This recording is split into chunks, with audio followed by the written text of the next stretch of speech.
In my previous vlog, I had covered Masjid Nabawi and the surrounding areas. I had also gone to the Rawda. I've shared some important information about when is the best time to visit Rawda. I will add the link of the video in the description box below. Do check it out. In the end, I had also covered Asafia Museum, which is a recently built museum, which is a must visit if you're in Medina. If you're new to this channel, I make videos which are Muslim friendly and I share my insights as a Muslim traveler. If it is relatable for you, I would request you to like, share, and subscribe before we start the next vlog.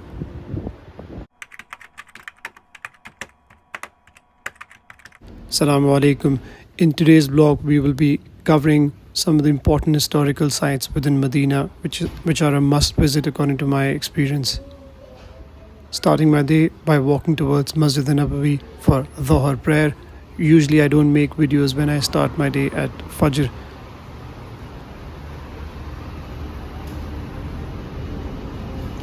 Walking through the streets of Medina is such a beautiful and mesmerizing experience. The peaceful atmosphere, the historical significance of the city, and the stunning architecture makes every step feel so special.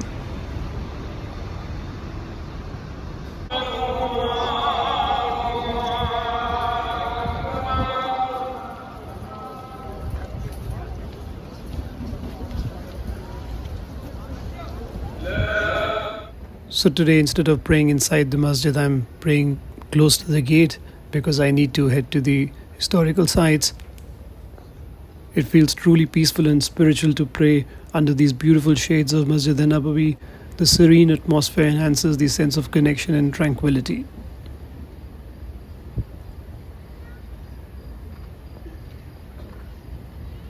So I've reached the first historical spot of the day.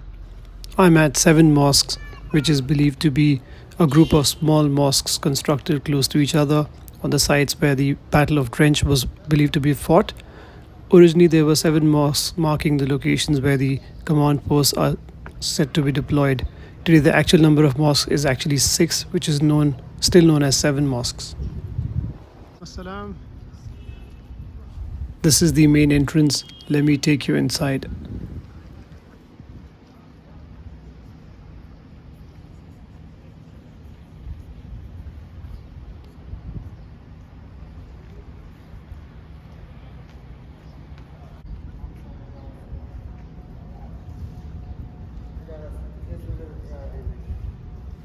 Let me keep my shoes safely first.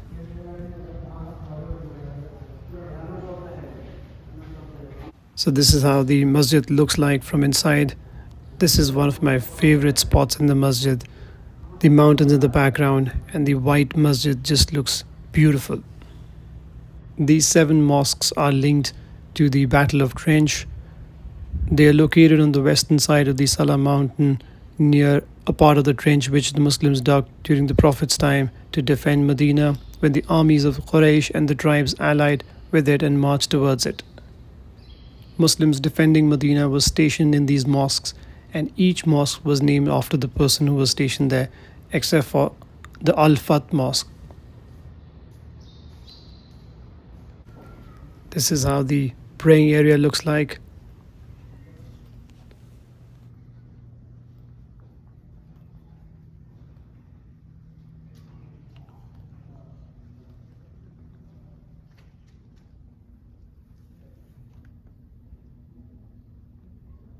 One thing I really like about the masjids in Saudi Arabia, most of the masjids would have refrigerators and they are filled with water. Plus you would also find tissue papers within the masjid.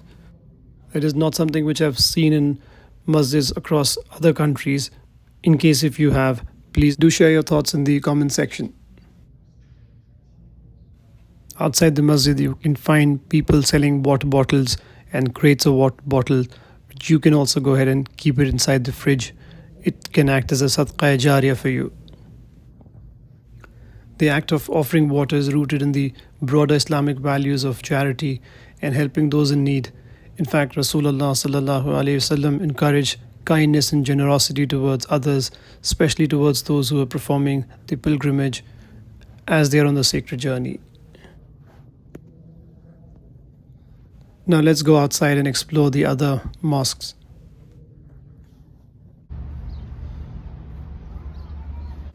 Now I'm heading towards the largest mosque, which is the Al Fat Mosque, which is also known as the Al Azab Mosque, which is built above the hill on the western part of the Salah mountain. The stairs that you see next to the masjid have been recently built. The cleaning staff was extremely friendly here.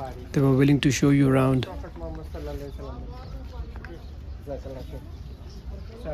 Alaykum. Brother, ये सकते हो शहीद का कब्रिस्तान है, ये शहीद का कब्रिस्तान है, शुहदा कब्रिस्तान। जी हाँ, माशाल्लाह आ चुके हम यहाँ पे, चौथी बार आ रहे थे, अल्हम्दुलिल्लाह, शुक्रिया।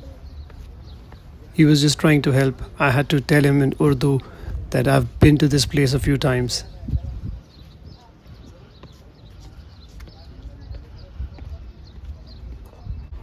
This is the view from the top, where you get to see the city and the beautiful mountains.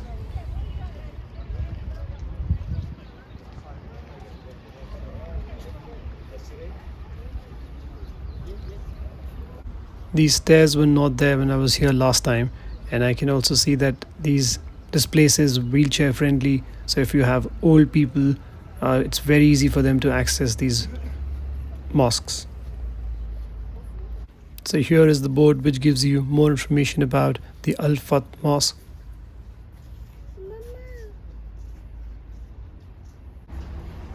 Here is the mosque. You can offer 2 rakah Tayyatul Masjid, which is the prayer when you enter any mosque. This is how the mosque looks like from inside. It's a very old structure. They've tried to maintain the real structure or something similar to the reality.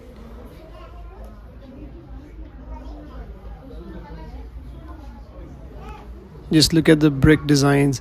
These are the designs which were used hundreds of years ago, thousands of years ago. It's a typical sunny day in Medina, but the wind is really nice. There's a slight, I wouldn't say wind, it's actually slight cool breeze which you can feel on your face.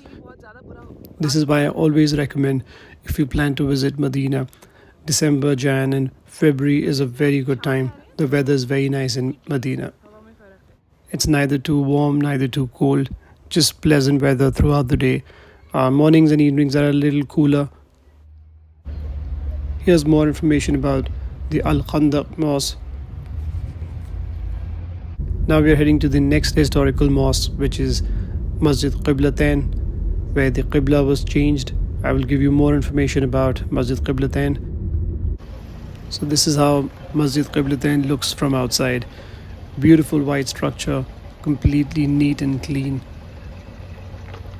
There's ample parking space if you're driving down.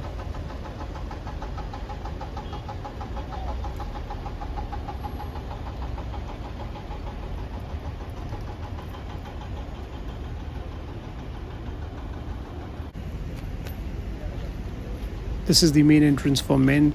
Towards my right is the women's entrance. Once you're inside, just keep going straight and you would find the place to do wudu as shown in the video. And if you keep climbing up the stairs, you will reach towards the main masjid.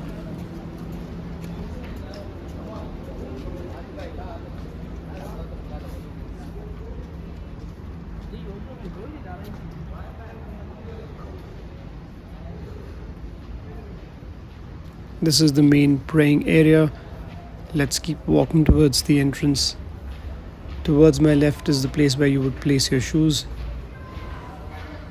This is how the masjid looks like from inside.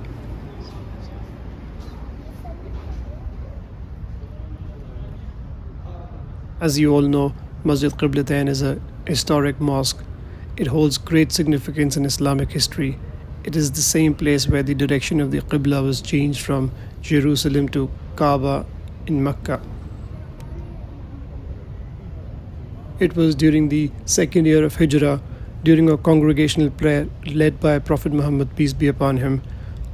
A revelation commanded the change of Qibla, verse number 144 of Surah Al-Baqarah. The Prophet, peace be upon him, immediately followed, changed the direction from Jerusalem to Mecca, and the congregation followed him. Since then, the mosque has been renovated multiple times under the Ottoman Empire and the modern Saudi rule to accommodate worshippers and preserve its heritage. Masjid Qiblatain symbolizes the unity of the Muslim Ummah and the obedience to the divine command.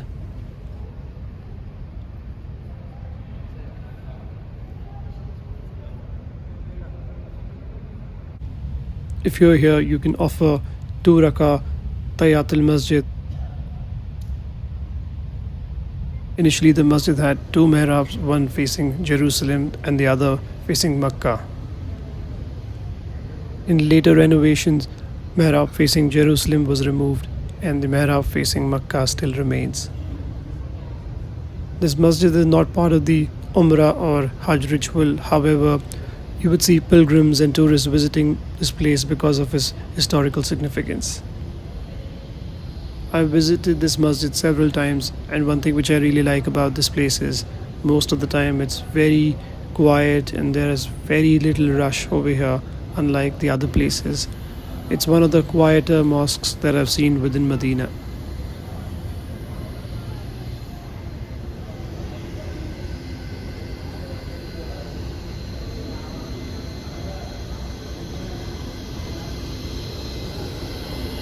Time to head out.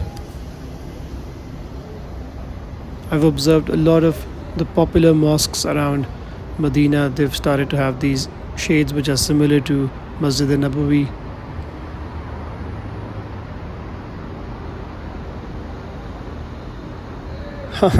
The staff is waving at me. It's actually fun when people see camera equipment. A lot of times you would find people waving at you or smiling. Now it's time to head out, while we'll also explore the exterior part of the masjid.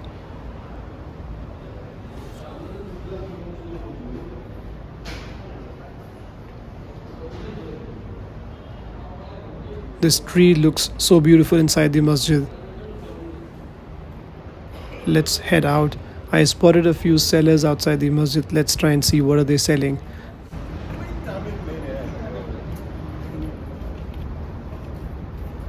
Last time when I was here, I spotted people selling dates and tasbih and janamas. You can easily get 5 tasbihs for 10 riyal. Most of the things are very reasonably priced, especially outside Masjid Qiblatain and most of these popular mosques. You must have noticed there's ample parking space here. Even if you're traveling with a large family in a taxi or a large bus, there's ample space to park. Take the hop-on, hop-off bus or the Medina sightseeing bus. If you're planning to take the hop-on, hop-off red sightseeing bus, that will also drop you here. It's very easy to find reasonably priced dates here if you compare it with the shops outside Masjid Nabawi. Anything which ranges from 25 riyal and above for 1 kilo of ajwa is a good price. You would typically get 35 riyal per kilo ajwa outside Masjid Nabawi. You can also feed the pigeons outside the masjid, which is a common sight across most of the masjids in Medina.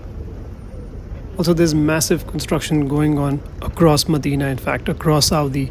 Probably you can hear the drilling machine in the background. As per Google Maps, there are no eating spots close by. The closest option is the Al Noor Mall. Now I'm heading to Al Noor Mall for lunch, and we will also offer the Asr prayer inside the mall, which I'll show you. There's a beautiful praying spot within the mall itself.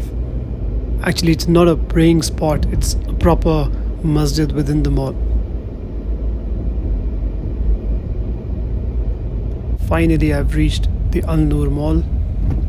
One of the best ways to travel within Medina is through Careem, which is an app-based taxi service, or you could book Uber through the app. I will add the Careem app link below in the description. From my experience, this is one of the best malls in Medina, with multiple shopping brands, restaurants and cafes and grocery stores.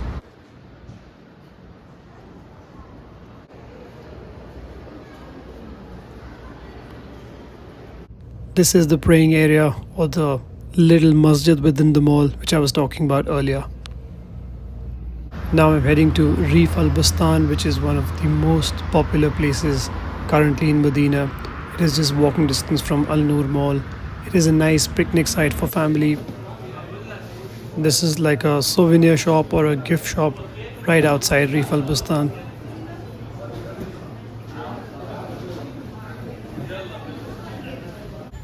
This is the main entrance of Reef Al Bustan.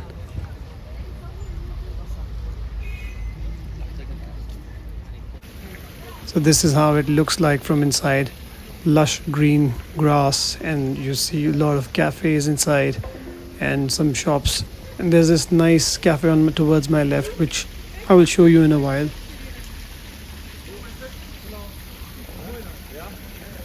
It's such a beautiful vibe here. Everybody that I see is either clicking pictures or shooting videos.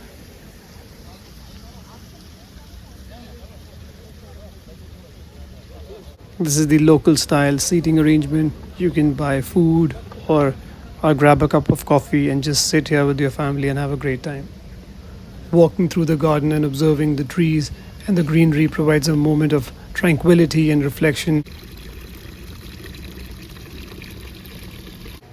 This is the cafe I was referring to. I've seen a lot of reels on Instagram covering this particular cafe, and the coffee was really nice. So do try this out when you're there.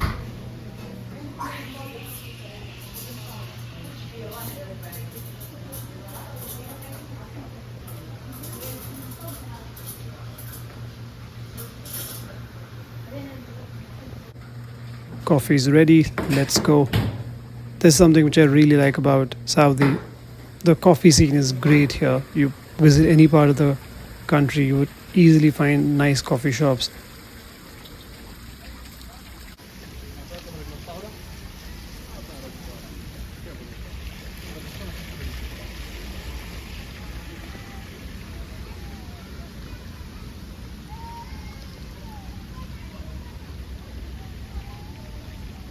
It's Maghrib time.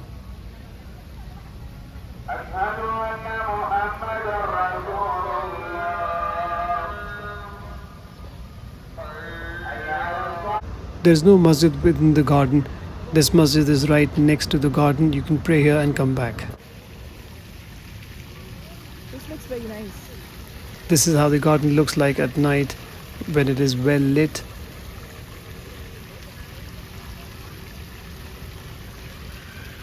Places like these filled with greenery and beautiful garden always reminds me of the gardens of Jannah. We can't even imagine how beautiful will it be.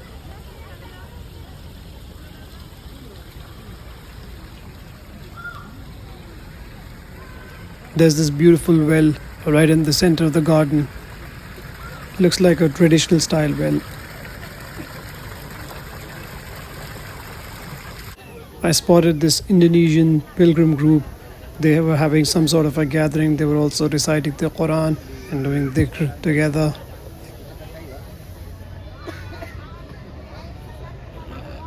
If you've benefited from this video, please do keep me in your du'as, and don't forget to like, share and subscribe.